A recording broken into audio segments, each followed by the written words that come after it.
Ako si Huli. Ako ay isang babae na puno ng determinasyon at pagmamahal sa pamilya. Ako ay kasintahan ni Basilio at anak ni Kabesang Palis.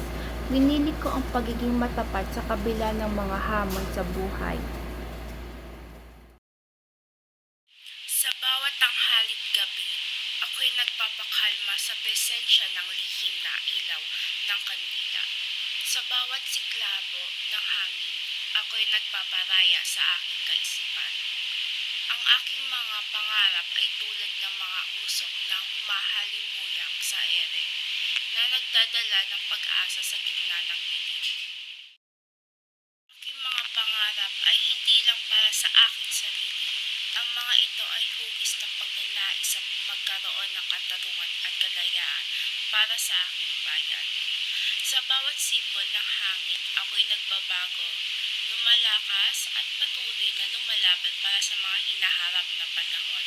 Sa hinaharap na kalayaan na kailangan ng bawat isa, nagnanais ng tunay ng pagbabago.